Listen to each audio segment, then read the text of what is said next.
ಶ್ರೀಗುರುಭ್ಯೋ ನಮಃ. ಹರಿ ಓಂ. ಭಗವತ್ಪಾದಪಾದಾಬ್ಜ ಪಾಂಸವಃ ಸಂತು ಸಂತತಂ ಅಪಾರಾಸಾರ ಸಂಸಾರ ಸಾಗರೋತ್ತಾರ ಸೇತವಃ ಶ್ರುತಿಸ್ಮೃತಿಪುರಾಣಾನಾಂ ಆಲಯಂ ಕರುಣಾಲಯಂ ನಮಾಮಿ ಭಗವತ್ಪಾದ ಶಂಕರಂ ಲೋಕಶಂಕರಂ ವಂದೇ ತಂ ಸಚ್ಚಿದಾನಂದಂ ಯತಿವರ್ಯಂ ಮಹಾಮತಿಂ ವೇದ ವೇದಾಂತಸಾರಜ್ಞಂ ಸದ್ಗುರುಂ ಪ್ರಣತೋಸ್ಮ್ಯಹಂ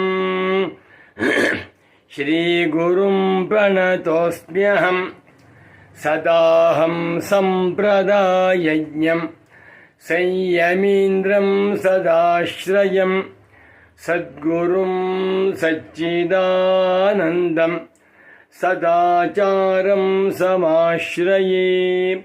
ಶ್ರೀಮಚ್ಛಂಕರ ಭಗವತ್ ಪೂಜ್ಯ ಪಾದ ಮಹಾಸದ್ಗುರುಭ್ಯೋ ನಮಃ.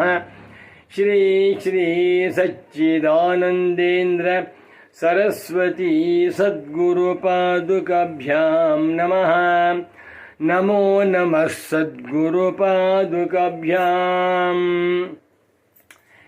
ಶಂಕರ ಭಾನು ಚಾನಲ್ ವೀಕ್ಷಕರಾದ ತಮ್ಮೆಲ್ಲರಿಗೂ ಇಂದಿನ ಕಾರ್ಯಕ್ರಮಕ್ಕೆ ಪ್ರೀತಿಯ ಸುಸ್ವಾಗತ. ಕ್ರೋಧಿನಾಮ ಸಂವತ್ಸರದ ವೈಶಾಖ ಶುಕ್ಲ ಪಂಚಮಿಯಿಂದ ಪ್ರಾರಂಭಗೊಂಡಿರುವ ಶಂಕರ ಜಯಂತಿ ಮಹೋತ್ಸವದಲ್ಲಿ ಇಂದು ನವಮಿ ತಿಥಿ 16/5/24 ಗುರುವಾರದ ಒಂದು ಸಂದೇಶವನ್ನು ಚಿಂತನೆ ಮಾಡೋಣ. ಶಂಕರ ಭಗವತ್ ಪೂಜ್ಯ ಪಾದಾಚಾರ್ಯರ ಉಪದೇಶಾಮೃತವನ್ನು ಅರ್ಥ ಮಾಡಿಕೊಂಡು ಸಂತೋಷಪಟ್ಟು ಕೃತಕೃತ್ಯರಾಗಬೇಕಾದರೆ ಅವರೇ ಬರೆದಿರುವಂಥ ಪ್ರಸ್ಥಾನತ್ರಯ ಶಾಂಕರ ಭಾಷ್ಯ ಗ್ರಂಥಗಳನ್ನು ನಿಧಾನವಾಗಿ ಅಧ್ಯಯನ ಮಾಡಬೇಕು.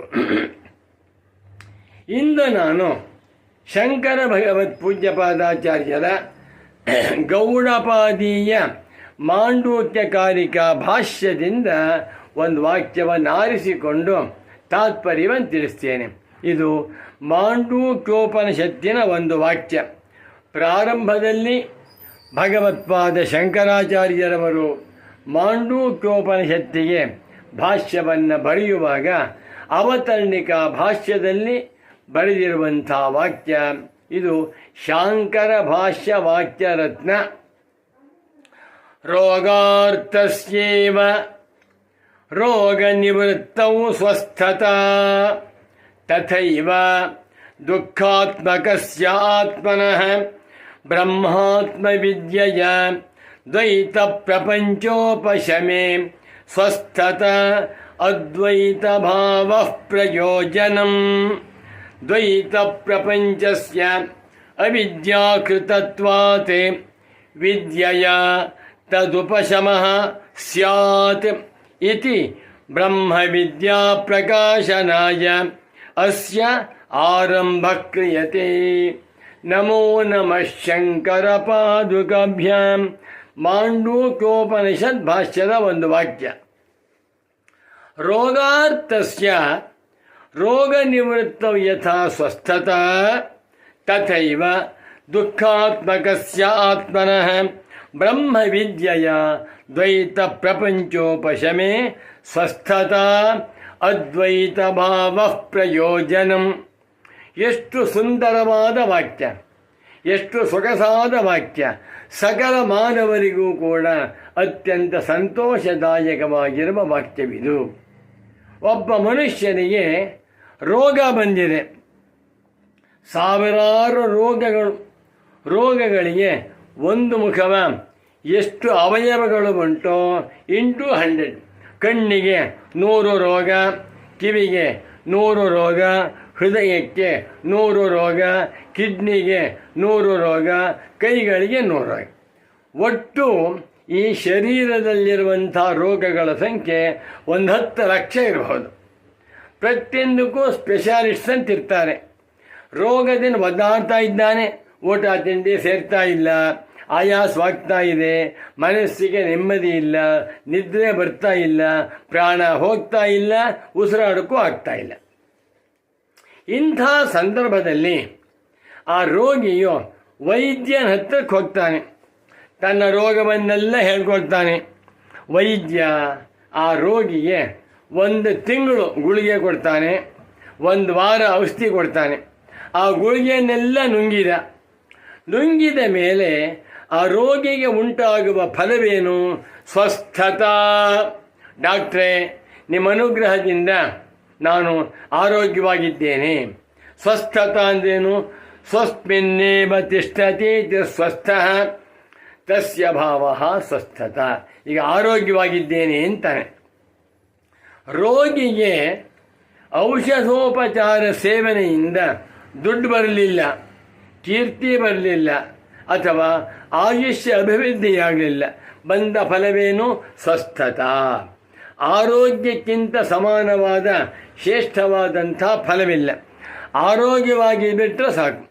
ಇವತ್ತಿನ ಕಾಲದಲ್ಲಂತೂ ಯಾರಾದರೂ ಭಕ್ತರು ಬಂದು ನಮಸ್ಕಾರ ಮಾಡಿದಾಗ ಅವನಿಗೆ ನಾವು ದೀರ್ಘಾಯುಷ್ಮಾನ್ ಭವ ಅಂತ ಹೇಳಿದರೆ ಬೇಡ ಸ್ವಾಮೀಜಿ ಅಂತಾರೆ. ಐಶ್ವರ್ಯವಾನ್ ಭವ, ನಮಗೆ ಬೇಡ. ಸುಪುತ್ರವಾನ್ ಭವ, ನಮಗೆ ಬೇಡ ಸ್ವಾಮಿ. ಏನು ಬೇಕಪ್ಪ? ಆರೋಗ್ಯವಾನ್ ಭವ ಅಂತ ಹೇಳಿ ಸಾಕು. ಹುಟ್ಟಿದಾಗಿನಿಂದಲೇ 100 ರೋಗಗಳು ಶರೀರಕ್ಕೆ. ಹೀಗಿರುವುದರಿಂದ ರೋಗಿಗೆ ಔಷಧ ಸೇವನೆಯಿಂದ ಉಂಟಾಗುವಂಥ ಫಲ ಸ್ವಸ್ಥತಾ. ಹೇಗೋ ಅದೇ ರೀತಿಯಲ್ಲಿ ದುಃಖಾತ್ಮಕಸ್ಯ ಆತ್ಮನಃ, ಜೀವಾತ್ಮನಿಗೆ ಹೆಸರು ದುಃಖಾತ್ಮಕೋ ಜೀವ. ಬರೀ ದುಃಖ ದುಃಖ ದುಃಖ. ಜನ್ಮ ದುಃಖಂ, ಜರಾ ದುಃಖಂ, ಜಾಯಾ ದುಃಖಂ ಪುನಃ ಪುನಃ, ಸಂಸಾರ ಸಾಗರಂ ದುಃಖಂ. ತಸ್ಮಾತ್ ಜಾಗ್ರತ. ಮದುವೆಯಾದರೂ ದುಃಖ, ಮದುವೆಯಾಗದೇ ಇದ್ದರೂ ದುಃಖ, ಮಕ್ಕಳಾದರೂ ದುಃಖ, ಮಕ್ಕಳಿಲ್ಲದೆ ಹೋದರೂ ದುಃಖ, ಕೈ ತುಂಬ ಸಂಬಳ ಬಂದರೂ ದುಃಖ, ಬಡತನವಿದ್ದರೂ ದುಃಖ, ತುಂಬ ಕೀರ್ತಿವಂತನಾದರೂ ದುಃಖ, ಕೀರ್ತಿ ಇಲ್ಲದೆ ಹೋದರೂ ದುಃಖ, ಬದುಕಿದ್ರೂ ದುಃಖ, ಸತ್ರು ದುಃಖ. ಇದು ಜೀವನ. ಭೂಮಿಯ ಮೇಲಿರುವ 1,000 ಕೋಟಿ ಮಾನವರನ್ನು ಕೇಳಿ ಸುಖವಾಗಿದ್ದೀರಾ? ಇಲ್ಲ ಸ್ವಾಮಿ, ಬರೀ ದುಃಖ. ವಿದ್ಯಾರ್ಥಿಗಳನ್ನು ಕೇಳಿ, ವಯಸ್ಸು 15, ನಮಗೆ ದುಃಖ. ಒಳ್ಳೆ ವಿದ್ಯಾವಂತನಾದ ದೊಡ್ಡ ಪ್ರೊಫೆಸರ್ ಆಗಿದ್ದಾನೆ, ಸ್ವಾಮಿ ಹೇಗಿದೆ? ಬರೀ ದುಃಖ. ವೈದ್ಯರನ್ನು ಕೇಳಿ ದುಃಖ, ಎಂಜಿನಿಯರ್ಸನ್ನು ಕೇಳಿ ದುಃಖ, ಮಂತ್ರಿ ವರ್ಗದವರನ್ನು ಕೇಳಿ ದುಃಖ, ಪಂಡಿತೋತ್ತಮರನ್ನು ಕೇಳಿ, ರೈತರನ್ನು ಕೇಳಿ, ಎಲ್ಲರ ಜೀವನ ದುಃಖವಾಗಿದೆ. ಈ ದುಃಖಕ್ಕೆಲ್ಲ ಕಾರಣ ಯಾವುದು? ಅಜ್ಞಾನ. ಶಂಕರಾಚಾರ್ಯರ ಪ್ರಕಾರ ಅಜ್ಞಾನದಿಂದ ದುಃಖ, ಅಧ್ಯಾಸದಿಂದ ದುಃಖವಾಗ್ತಾ ಇದೆ. ಇಂಥ ದುಃಖವನ್ನು ಸಂಪೂರ್ಣವಾಗಿ ಕಳಚಿಕೊಳ್ಳಬೇಕಾದರೆ ಆತ್ಮಜ್ಞಾನದಿಂದ ಮಾತ್ರ ಸಾಧ್ಯ. ದುಃಖಾತ್ಮಕಸ್ಯ ಆತ್ಮನಃ ಜನ್ಮ, ಜರ, ಮರಣ, ಸಾಲ, ಸೋನ, ಮಾನ, ಅಪಮಾನ, ರಾಮ್ ರಾಮ್ ರಾಮ್ ರಾಮ್, ಕೋಟಿ ಕೋಟಿ ತರಹದ ದುಃಖ. ಈ ದುಃಖದಲ್ಲಿ ಮುಳುಗಿಬಿಟ್ಟಿದ್ದಾನೆ ಜೀವಾತ್ಮ. ದುಃಖಾಲಯಮ ಶಾಶ್ವತಂ. ಈ ಸಂಸಾರಕ್ಕೆ ಹೆಸರು ದುಃಖಾಲಯವಾಗಿರುವಂಥ ಸಾಗರ. ಇದರಲ್ಲಿ ಒದ್ದಾಡ್ತಾ ಇದ್ದಾನೆ. ಇಂಥವನಿಗೆ ಬ್ರಹ್ಮವಿದ್ಯೆಯ ವೇದಾಂತ ಶಾಸ್ತ್ರವು, ನೀನು ಬ್ರಹ್ಮವಾಗಿದ್ದೀಯಪ್ಪ, ಈ ಶರೀರ ನೀನಲ್ಲ, ಅನಾತ್ಮವಾದ ವಸ್ತುಗಳು ನೀನಲ್ಲ, ಸಚ್ಚಿದಾನಂದ ಸ್ವರೂಪನಾಗಿರುವ ಆತ್ಮನೇ ನೀನು ಅಂತ ಹೇಳುತ್ತೆ. ಇದಕ್ಕೆ ಹೆಸರು ಬ್ರಹ್ಮವಿದ್ಯಾ. ಇಂಥ ಬ್ರಹ್ಮವಿದ್ಯೆಯಿಂದ, ಬ್ರಹ್ಮ ಆತ್ಮವಿದ್ಯೆಯಿಂದ ಅಹಂ ಬ್ರಹ್ಮಾಸ್ಮಿ ಅನುಭವವಾಗಬೇಕು. ಇಂಥ ಬ್ರಹ್ಮಾತ್ಮ ವಿದ್ಯೆಯಿಂದ ಆಗುವ ಫಲವೇನು? ದ್ವೈತ ಪ್ರಪಂಚೋಪಶಮೆ. ಈ ದ್ವೈತ ಪ್ರಪಂಚವೆಲ್ಲವೂ ಕೂಡ ಮಾಯಾ ಮಾತ್ರ. ಈ ದ್ವೈತ ಪ್ರಪಂಚವೆಲ್ಲವೂ ಕೂಡ ಹುಸಿ ತೋರಿಕೆ ಮಾತ್ರ ಅಂತ ಅರ್ಥವಾದರೆ ದುಃಖದಿಂದ ಕೂಡಿರುವಂಥ ಜೀವಾತ್ಮನಿಗೆ ಸ್ವಸ್ಥತಾ. ಚಿದಾನಂದ ರೂಪ ಶಿವೋಹಂ ಶಿವೋಹಂ ಅನ್ನುವಂಥ ಸ್ವಾಸ್ಥ್ಯದಲ್ಲಿ ನೆಲೆಗೊಳ್ಳುತ್ತಾನೆ. ಅದೇ ಅದ್ವೈತ ಭಾವ. ಒಂದು ಪುಸ್ತಕವನ್ನು ಬರೆದಿದ್ದೇನೆ, ಅದ್ವೈತ ದರ್ಶನದ ಆಚಾರ್ಯ ತ್ರಯರು ಅಂತ. ಅದರಲ್ಲಿ ಅದ್ವೈತ ಭಾವ, ಪ್ರಪಂಚವೆಲ್ಲವೂ ಪರಬ್ರಹ್ಮ ಸ್ವರೂಪವಾಗಿದೆ, ಪರಬ್ರಹ್ಮಕ್ಕಿಂತ ಭಿನ್ನವಾಗಿ ಯಾವುದೊಂದೂ ಇಲ್ಲ ಎನ್ನುವ ಅನುಭವ. ಇದಕ್ಕೆ ಹೆಸರು ಅದ್ವೈತಾನುಭವ. ಇದು ಬ್ರಹ್ಮಜ್ಞಾನದಿಂದ ಉಂಟಾಗುವಂಥ ಪ್ರಯೋಜನ. ದ್ವೈತ ಪ್ರಪಂಚಸ್ಯ ಅವಿದ್ಯಾಕೃತತ್ವಾತ್ ವಿದ್ಯೆಯ ತದುಪಶಮಸ್ಯಾತ್ ಇತಿ ಬ್ರಹ್ಮವಿದ್ಯಾ ಪ್ರಕಾಶನಾಯ ಅಸ್ಯ ಆರಂಭ ಕ್ರಿಯತೆ. ಈ ದ್ವೈತ ಪ್ರಪಂಚವೆಲ್ಲವೂ ಕೂಡ ಅವಿದ್ಯಾ ವಿಲಾಸ ಮಾತ್ರ. ಸಿನಿಮಾದಲ್ಲಿ ಪರದೆ ಮೇಲೆ ಏನೇನು ತೋರ್ತಾ ಇದೆಯೋ ಎಲ್ಲವೂ ಕೂಡ ಮಾಯಾ ಮಾತ್ರವಲ್ಲವೇ? ಅದೇ ರೀತಿಯಲ್ಲಿ ಗೌಡಪಾದಾಚಾರ್ಯ ಹೇಳ್ತಾರೆ, ಮಾಯಾ ಮಾತ್ರಮಿದದ್ವೈತಂ ಅದ್ವೈತ ಪರಮಾರ್ಥತಃ, ಅದ್ವೈತಂ ಪರಮಾರ್ಥತಃ. ಈ ಪ್ರಪಂಚವೆಲ್ಲವೂ ಕೂಡ ನಾಮರೂಪಾತ್ಮಕವಾಗಿರುವ ದ್ವೈತ ಪ್ರಪಂಚ ಮಾಯಾ ಮಾತ್ರವಾಗಿದೆ, ಅವಿದ್ಯಾಕೃತವಾಗಿದೆ ಅಂತ ತಿಳಿದುಕೊಂಡಾಗ ಉಂಟಾಗುವಂತಹದ್ದೇ ಅದ್ವೈತ ಭಾವ. ತಸ್ಮಾತ್ ಅದ್ವೈತಾ ಶಿವ ಎಂದಿದ್ದಾರೆ ಗೌಡಪಾದಾಚಾರ್ಯ. ಬ್ರಹ್ಮಾತ್ಮ ಜ್ಞಾನದಿಂದ ಮಾನವರಾದ ನಮಗೆ ಉಂಟಾಗುವ ಫಲ ಅದ್ವೈತ ಭಾವ. ಅದ್ವೈತ ಭಾವವನ್ನು ಹೊಂದಿದವನಿಗೆ ಸ್ವಸ್ಥತಾ ಉಂಟಾಗುತ್ತದೆ. ಆದ್ದರಿಂದ ಬ್ರಹ್ಮವಿದ್ಯೆಯನ್ನು ಉಪದೇಶ ಮಾಡುವುದಕ್ಕಾಗಿ ಎಲ್ಲ ವೇದಾಂತಗಳು ಹೊರಟಿವೆ. ಅಸ್ಯಾನರ್ಥ ಹೇತೋ ಪ್ರಹಾಣಾಯ ಆತ್ಮೈಕತ್ವ ವಿದ್ಯಾ ಪ್ರತಿಪತ್ತಯೇ ಸರ್ವೇ ವೇದಾಂತ ಆರಭ್ಯಂತೆ ಎಂದು ಬರೆದಿದ್ದಾರೆ.